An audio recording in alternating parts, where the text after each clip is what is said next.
మనందరం కూడా వెంకటాద్రి, ఆనందాద్రి, క్రీడాద్రి, గరుడాద్రి, శేషాద్రి, వృషభాద్రి, అంజనాద్రి, నారాయణాద్రి మున్నగు అనేక నామములన్నీ కూడా ఏ విధముగా వచ్చాయి, ఏ భక్తుల్ని ఏ విధముగా అనుగ్రహించడము వల్ల ఆ పర్వతానికి ఇన్ని నామములు వచ్చేనటువంటి విషయాన్నంతా కూడా స్వామివారి దివ్య అనుగ్రహంతో తెలుసుకోవడం జరిగింది.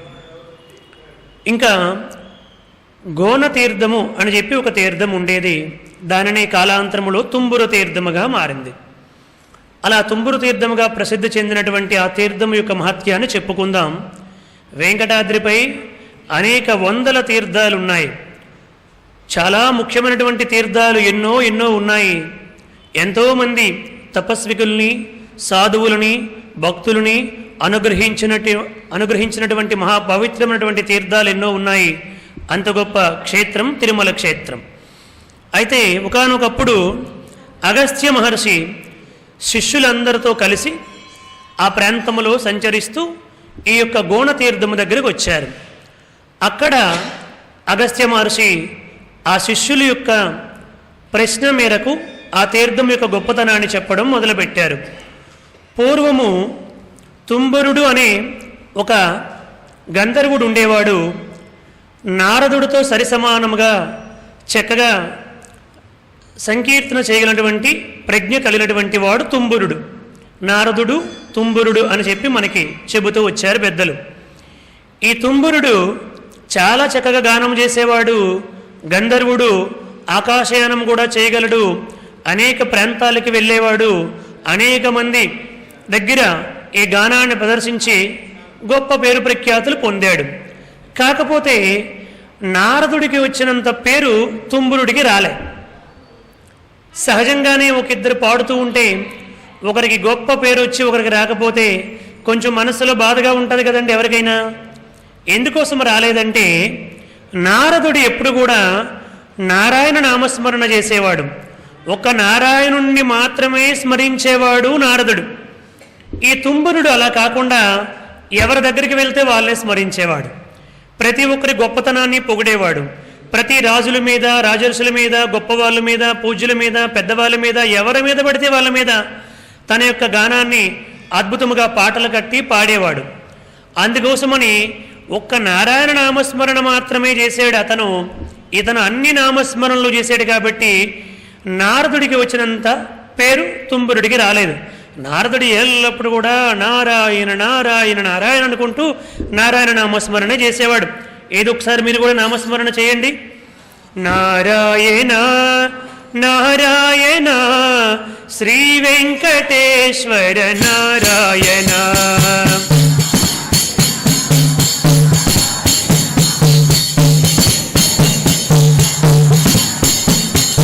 నారాయణ నారాయణ శ్రీ వెంకటేశ్వర నారాయణ.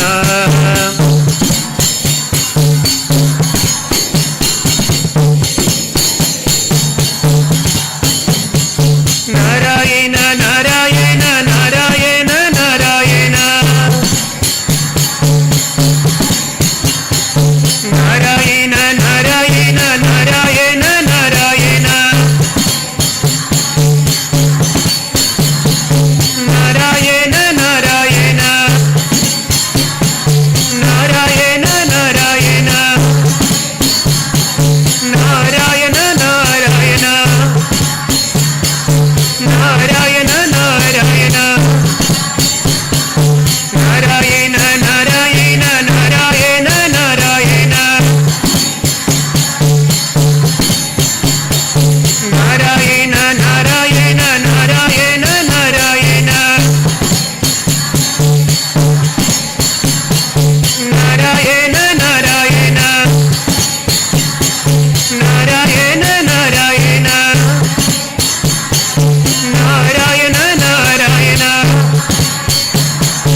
వెంకటేశ్వర నారాయణ అని నారదుడు చక్కగా నామస్మరణ చేసేవాడు. మరి తుంబురుడు ఎవరి దగ్గరికి వెళ్తే వారినే నామస్మరణ చేసేవాడు. మనము ఎవరిని నామస్మరణ చేయాలి? పరమాత్ముణ్ణి స్మరించాలి, పరమాత్ముని అనుస్మరించాలి తప్ప అన్యుల్ని అనుస్మరించకూడదు. ఎందుకంటే ఇవేవి కూడా శాశ్వతము కావు. ఒక్క నారాయణుడు ఒక్కడే శాశ్వతుడు. మన జీవనోపాధి కొరకు, అవసరము కొరకు మనము కొన్ని విషయాల్లో తలదోచక తప్పదు. కానీ మన మనస్సులో స్థానం ఎవరికి ఉండాలి? పరమాత్ముడికి ఉండాలి, నారాయణుడికి ఉండాలి. అందుకే అన్నమాచార్య చెప్తాడన్నమాట, ఆ ఇద్దరు మరదలిద్దరు కూడా, ఆ భార్యలిద్దరు కూడా ఆ రాజుగారు ఇచ్చినటువంటి 7 వారాల నగలు, చీరలు అన్నీ కూడా సర్దుకుంటూ ఉంటారు. అప్పుడు అన్నమయ్య అక్కడికి వెళ్ళి, పూజకి వేళ అయిపోతుంది రండి అని చెప్పంటే, బావా ఈ రోజుకి రాలేము, ఈ నగలు ఇవన్నీ కూడా సదురుకోవాలి, 7 వారాల నగలు, చీరలు, అబ్బో ఎన్ని కానుకలు ఇచ్చారో మహారాజు గారు, అందుకోసం రాలేం బావా అని చెప్పి, నువ్వు ఇవి సదరవే అని ఇద్దరు కూడా మాట్లాడుకుంటూ వచ్చారు. అప్పుడు అన్నమయ్య దీర్ఘంగా ఆలోచన చేసి అప్పుడు అంటాడు, చూడండి అక్కడ ఆ కాకి ఉంది కదా, ఆ కాకి ఏముంటుంది అని అంటాడు. అంటే వాళ్ళు ఆశ్చర్యంగా చూస్తారు. కావు కావు అంటున్నాయి బావా అని చెప్పంటే, అదే దాని అర్థం ఏమిటో మీకు తెలుసా అని అంటాడు. అప్పుడు ఆ భార్యలు, అంటే మరదల్లే కదా భార్యలు అయ్యారు, ఆ భార్యలిద్దరు కూడా ఆశ్చర్యంతో తెలీదు బావా అంటారు పాపం. అప్పుడు అన్నమయ్య చెప్తాడు, ఈ డబ్బు కానీ, ఈ 7 వారాల నగలు కానీ, ఈ పేరు ప్రతిష్టలు కానీ, ఈ భోగ భాగ్యాలు కానీ, ఈ కీర్తి కానీ ఇదేది కూడా శాశ్వతము కావు కావు కావు కావు అని కాకి చెబుతున్నా, మీకు ఇంకా అర్థము కాలేదా అన్నాడు అన్నమయ్య. ఒకసారి అన్నమయ్యకి గట్టిగా కర్తాలు చేయండి. ఇవేవి కావు కావు శాశ్వతము కావు శాశ్వతము కావు కావు కావు అని కాకి చెబుతుంది మనకి, అయినా మీకు అర్థము కాలేదా అని చెప్పి అంటాడు. అలా అంత దీర్ఘముగా ఆలోచించాడు అన్నమయ్య మహాభక్తుడి మాట. అలా ఇక్కడ నారాయణ నామస్మరణ మానేసి ఈ తుంబురుడు ఎవరి దగ్గరికి వెళ్తే వాళ్ళు స్మరించుకుంటూ వచ్చాడు. లోపల మనస్సులోనేమో ఏమిటి నారదుడికి అంత గొప్ప పేరు వస్తుంది, నాకేమిటి పేరు రావటం లేదు అని లోపల బాధపడుతున్నాడు. పేరు రాకపోవడానికి కారణం ఏమిటంటే నువ్వు పాడే పాటలు కాదు, పాడే ప్రదేశము.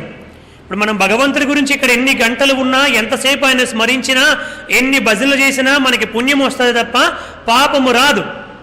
అదే వేరొక ప్రదేశానికి వెళ్ళి వాళ్ళ దగ్గర కూర్చొని అనవసరమైన మాట్లాడి వారి గురించి వీడి గురించి పొగిడినా, ఎంత చేసినా నిష్ప్రయోజనము, పైపెచ్చు పాపము కూడా మనకి తెలియకుండా తెలిసి తెలియని మాటలు ఆడడం వల్ల పాపం కూడా వచ్చేస్తుంది.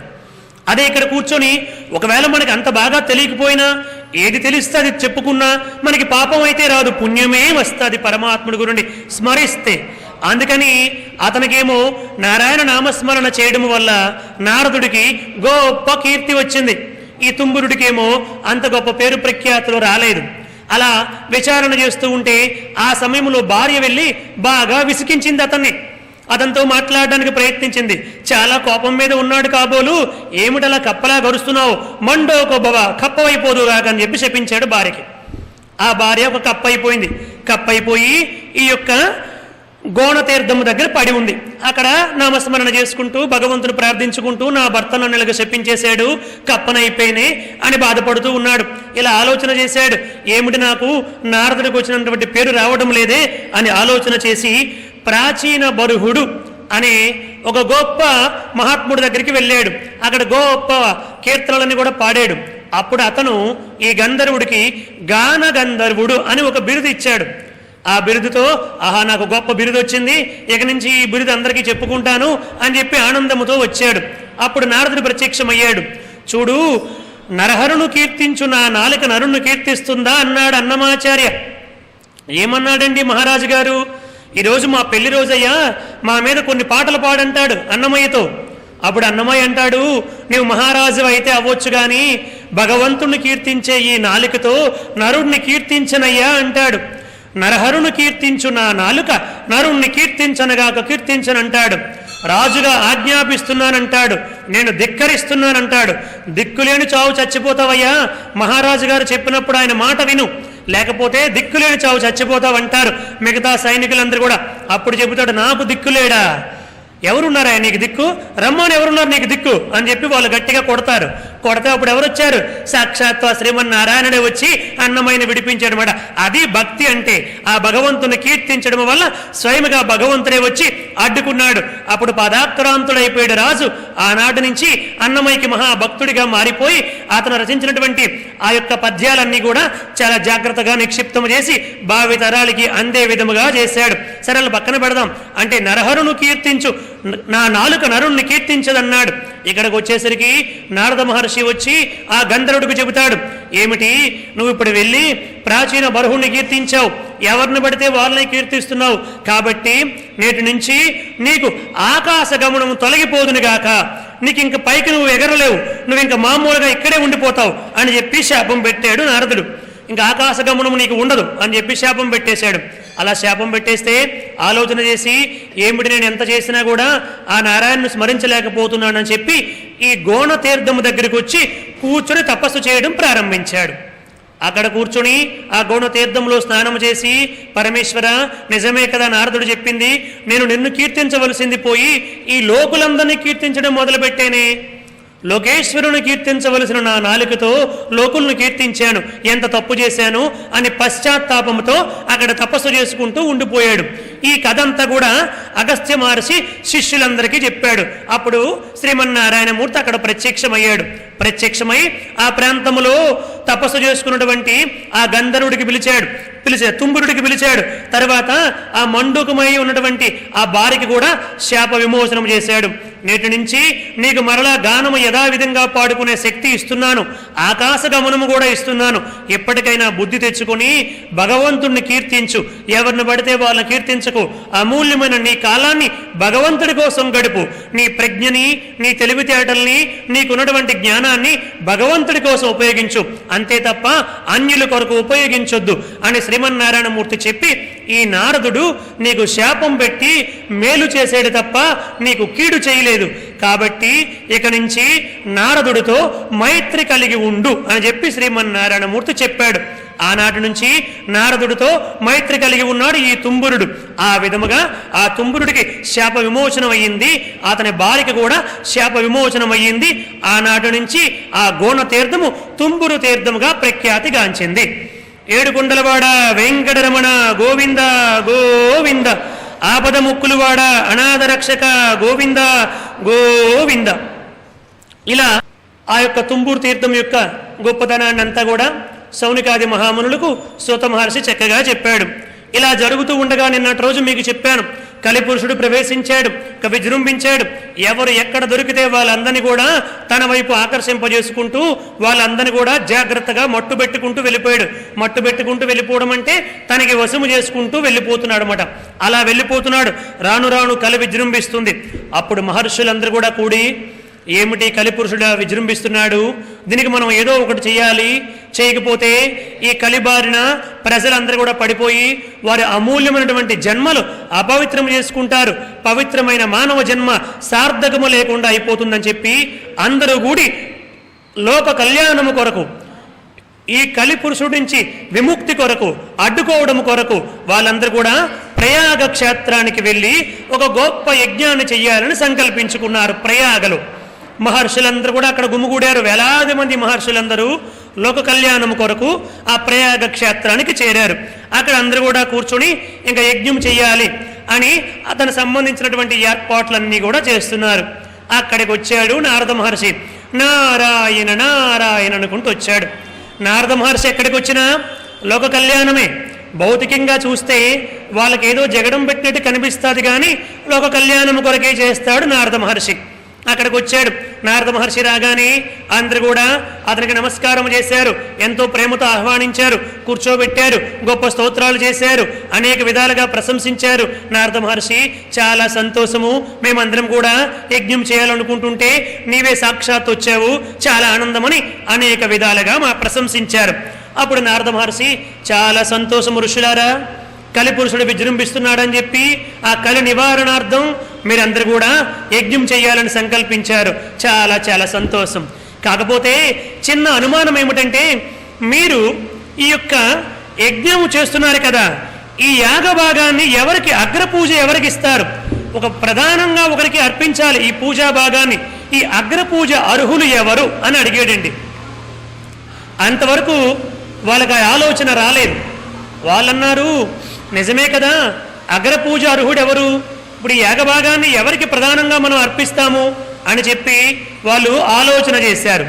ఆలోచన చేసి అందరు కూడా అన్నారు, నారద మహర్షి నీవే చెప్పాలి, ఎవరు అగ్రపూజ అర్హుడు నీవే చెప్పాలని చెప్పి అన్నాడు. అగ్రపూజ అని చెప్పంటే మా అందరికి కూడా తెలుసు కదా, మనకి రాజసూయాగం చేశాడు శ్రీకృష్ణ పరమాత్ముడు. దగ్గరుండి ధర్మరాజాదులతో పాండవులతో రాజసూయాగాన్ని చేశాడు.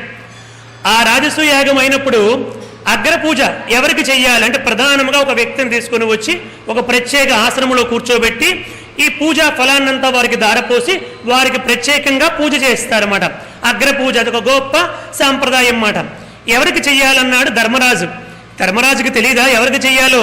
తను చెప్పకుండా పెద్దవాళ్ళ నోటితో చెప్పించాలని ఎవరికి చెయ్యాలి అగ్రపూజ అని చెప్పి అన్నాడండి.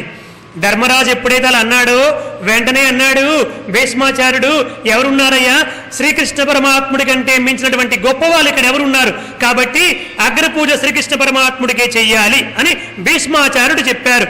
జయ బోలో శ్రీకృష్ణ పరమాత్మకు. చెప్పగానే ధర్మరాజు మనసులో చాలా సంతోషపడ్డాడు. నాకు కావలసింది కూడా అదే మహాత్మా, చాలా చక్కగా చెప్పావని చెప్పి కృష్ణ పరమాత్ముడికి ఆ యొక్క ఆసనంలో కూర్చోబెట్టి అగ్రపూజను ప్రారంభిస్తూ ఉంటే లెగిసేడండి శిశుపాలుడు. ఈ శిశుపాలుడు లెగిసి, ఏమిటి ధర్మరాజా, ఇక్కడికి మమ్మల్ని అందరినీ పిలిచి అవమానిస్తున్నావు, ఎందుకోసం ఈ కృష్ణుడికి అగ్రపూజ చెయ్యాలి? స్నానంబు చేయు ఆ జవరాండ్ల చీరలు కాజేసినందుక పూజ నీకు, గొల్లబామలతో చల్లలాడినందుక భక్తి నీకు అని చెప్పి అనేక విధాలుగా కృష్ణుణ్ణి లేనిపోయిన మాటలన్నీ కూడా అన్నాడండి. చాలా భయంకరమైనటువంటి మాటలన్నీ కూడా అన్నాడు. ఎందుకు ఇతనికి చేయాలి?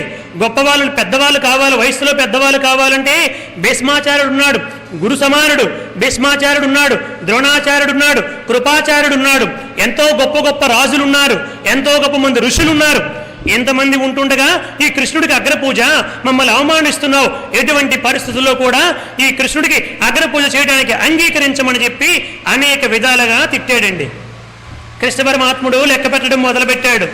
ఎందుకంటే ఈ శిశుపాలుడు పుట్టినప్పుడే ఒక రకమైనటువంటి వికృత రూపంతో పుట్టాడు. తల్లి శృతాదేవి, వారి యొక్క సోదరే కుంతి, వీళ్ళందరూ కూడా కృష్ణ పరమాత్ముడికి సొంత మేనత్తలు అవుతారన్నమాట. అటువంటి కృష్ణ పరమాత్ముడికి అనేక విధాలుగా తిడుతూ ఉన్నాడు. పుట్టినప్పుడు వికృత రూపంతో పుట్టాడు. ఆ వికృత రూపం పోవాలంటే ఆకాశవాణి చెప్పింది, అమ్మా ఈ శిశుపాలుణ్ణి ఎవరి చేతిలోనికైతే తీసుకుంటే వీడి రూపం మారిపోయి సహజమైనటువంటి రూపం వస్తాదో వాళ్ళ చేతిలో నీ కొడుకు మరణిస్తాడు అని చెప్పింది ఆకాశవాణి. అప్పుడు ఆ తల్లి ఏం చేసింది, ఈ శిశుపాలను పట్టుకొని పిల్లలందరినీ అనేక రకాలైనటువంటి ఏర్పాట్లు చేసి వాళ్ళందరినీ పిలిపించి, ఒరే బాబు మా కొడుకుని ఎత్తుకుంటారా అని అందరికి ఇచ్చేది. ఆ వికృత రూపం చూసి అందరూ భయపడిపోయేవారు. ఆ శిశుపాలుడు అటువంటి ముహూర్తాన్ని పుట్టాడనమాట. ఎవరు ఎత్తుకున్నా ఆ రూపం మారేది కాదు. అలా చాలా వందల మందితో ఎత్తుకునేటట్టుగా చేసింది. చిట్ట చివరికి ఒకరోజు బలరాముడు కృష్ణుడు వచ్చారు. నాయనా కృష్ణ, ఒకసారి నా కొడుకుని ఎత్తుకునాయనా అని చెప్పి ఇచ్చింది. ఆ కొడుకుని ఎత్తుకున్నాడు. ఎత్తుకోగానే వాడి వికృత రూపం పోరి మామూలు రూపం వచ్చేసింది. అప్పుడు తల్లికి ఒక పక్క సంతోషము, ఒక పక్క దుఃఖము. అప్పుడు తల్లి అన్నది, నాయనా కృష్ణ, ఈ శిశుపాలుడు ఎవరు చేతిలో ఎత్తుకుంటే వాడికి రూపం మారిపోతుందో అటువంటి వాడి చేతిలో చచ్చిపోతాడని చెప్పి ఆకాశవాణి చెప్పింది. నాయన, నీ అత్తగా ప్రార్థన చేస్తున్నాను, నీవే ఈ అత్తకి పుత్రశోకాన్ని కలిగిస్తావా, వీడికి ప్రాణభిక్ష పెట్టు నాయన అని ప్రార్థించింది. అప్పుడు కృష్ణుడు అన్నాడు, అత్త మరి ఆకాశవాణి చెప్పిందంటే అది బ్రహ్మరాత, దానిని ఎవరూ తప్పించుకోలేరు. కానీ నువ్వు ప్రార్థించావు కాబట్టి, అడిగేవు కాబట్టి నీకు ఒక వరాన్ని ఇస్తున్నాను. వీడికి 100 తప్పుల వరకు భరిస్తాను. వీడు 100వ తప్పు ఎప్పుడైతే చేస్తాడో అప్పుడు వీడిని సంహరిస్తాను అని చెప్పాడండి. అందుకోసమని చెప్పి ఇప్పుడు కృష్ణ పరమాత్ముడు లెక్క పెడుతున్నాడు. ఇప్పటికే చాలా తప్పులు చేశాడు. వాడు తిడుతున్నాడు. స్నానంబు చేయు ఆ జవరాండ్ల చీరలు కాజేసినందుక పూజ నీకు, గొల్లబామలతో చల్లలాడినందుక భక్తి నీకు అని అనేక విధాలుగా తిడుతున్నాడు. జాగ్రత్తగా ఒక్కొక్కటి లెక్క పెట్టాడు. ఇంకా 100 తప్పులు అయిపోగానే ఆ సుదర్శన చక్రాన్ని ఒక్కసారి ప్రయోగించాడండి. అంతే, అది వెళ్ళి వాడి శిరశ్ఛేదనము చేసేసింది. అది వాడి తాలూకు చరిత్ర. అగ్రపూజ అంటే అది మాట, అక్కడ ఘట్టం అది మాట. కృష్ణ పరమాత్ముడికి ఆ విధముగా ఆనాడు అగ్రపూజ జరిగింది. ఇక్కడ నారద మహర్షి వచ్చి మరి అగ్రపూజ ఎవరికి చేస్తున్నారని చెప్పి అడిగితే, నారద నీవే నిర్ణయించాలి, త్రిమూర్తుల్లో ఎవరికి అగ్రపూజ చేయాలి మేము ఎలా నిర్ణయించగలుగుతాము, నీవే నిర్ణయించు నారద అని చెప్పి ఋషులందరూ ప్రార్థించారు. అమ్మా ఆ పని నేను చేయను, నేను ఊరికే తగిలిస్తాను తప్ప మిగతా పని అంతా మీరే చూసుకోవాలి, అది నా పని కాదు అని చెప్పి అన్నాడు. నారద మహర్షి జాగ్రత్తగా తప్పుకున్నాడు. అందరూ చూశారు. అప్పుడు నారదుడు అన్నాడు, చూడండి చూడండి, ఇక్కడ ఈ భృగు మహర్షి ఉన్నాడు, ఈ భృగు మహర్షి కంటే గొప్ప వాళ్ళు ఎవరున్నారు? ఇతడే త్రిమూర్తుల్లో అగ్రపూజ అర్హుడెవరో నిర్ణయించగలడు, సత్వగుణాధిక్యుడెవరో నిర్వహించగలిగే శక్తి ఇతనికే ఉంది, ఈ భృగు మహర్షికే ఉంది అని అందరూ నారద మహర్షి చెప్పగానే అందరూ గట్టిగా కేరింతలు కొట్టారు. నిజమే, భృగు మహర్షికి ఆ శక్తి ఉంది అని గట్టిగా కరతాళం చేశారు. Thanks for watching. Please comment, like, share and subscribe our channel.